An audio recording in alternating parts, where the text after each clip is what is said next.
So then loving kindness or compassion is not something artificial, but it's just how we are when we see things in that way.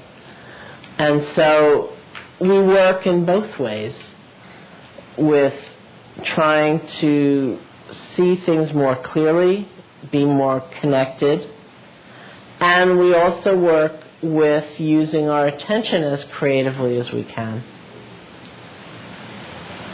Because that will be the conduit. You know, we have to be willing to take some risks,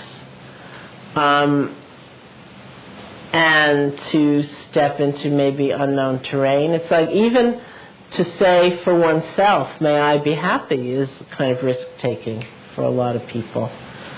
You know, that's one of the phrases that we use in the loving kindness practice is, may I be happy, may I be peaceful, something like that. And people often say to me that they hear the tone of voice in which they're saying it as kind of like, may I be happy? It's like, no way, you know? So there's a lot of movement beyond the habitual places we're accustomed to. And there are a lot of challenges as we use our attention in these ways. We start with ourselves in this practice of loving kindness, offering loving kindness to ourselves. We move on to someone known as a benefactor, someone who's helped us or inspired us. And very often people will say to me, well, you know, I chose like the Dalai Lama as my benefactor, and I was doing all this metta or loving kindness for him. And then I had the thought, what does he need me for? He doesn't need me. And I always think that's very interesting, because first of all, we don't know that. And second of all, why do we assume that?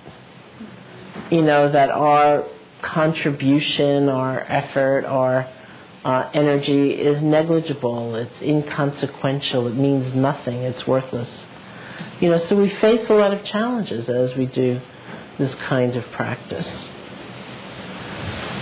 The practice is done classically through silently repeating certain phrases, which are the articulation of the heart. It's the way we pay attention. The phrases are usually very simple, because they need to be very general, so that in offering the phrases, say to ourselves, it's not something just for today or tomorrow, like may I avoid the traffic on that road that's closed tomorrow, you know, but something really big, so that ultimately it can be offered to all of life, to all beings everywhere. That's why they're so general, like may I be happy, or may you be happy. The phrases, the exact phrases, don't matter that much, because they are the conduit, they're the vehicle for our attention. But they need to be phrases that are reasonable to us. You know, it has to mean something to us. It also, the power of the practice is in the concentration. It's in the gathering of our energy behind these phrases. That's where the force of it actually is. It's important to do this practice without a lot of expectation, which means without a lot of judgment. You know, not to think, well, you know, I don't know if this is really love, it's not genuine, it's not unconditioned enough, and what about yesterday? I had 3 minutes of unconditioned love, and today I should have 18, you know, and just to let it go. You know, we empower the practice through the wholeheartedness of our attention, and you just have to let it go. It's the kind of practice, and maybe all practices are like this, but certainly this one is, where the fruit of it, the real result of it, will be seen in your life, which is where it counts. It may not happen in this great breakthrough experience when you're formally sitting or walking, you know. You may not be able to say at 11:15, I finally loved myself completely, you know, but you will be different, and you'll notice that in terms of how patient you are with yourself when you've made a mistake.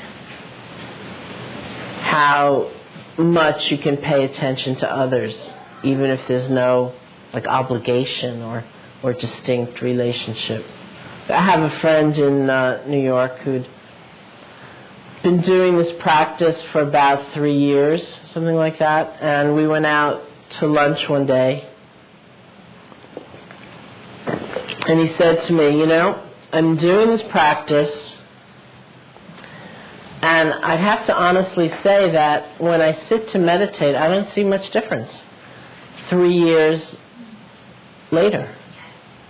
But, he said, I'm a completely different person in my life, like with my family and morally, and he said to me, is that enough? And I said, yeah, I think it's kind of enough, But of course we would all who wouldn't, that great breakthrough experience, and sometimes it happens, of course, but it doesn't matter if it doesn't. So even if you don't feel much, it is still a transforming practice. It is. And I say that with absolute confidence, so you don't have to be evaluating and checking and judging all the time. That way it's a lot more fun. That's a really good point, actually. Yeah. And, and I think it may well be that way with many, maybe all practices, but I know this one so well, and have seen this distinct pattern so often that, I do say it. It really is true. I've seen it in myself, I've seen it in others, and so that way the practice can be fun, because you're just, entering a domain of experimentation and paying attention, seeing what's happening, and when you see one of those challenges like, what does a Dalai Lama need me for, you don't have to take it so to heart. You can understand it for what it is and just go on.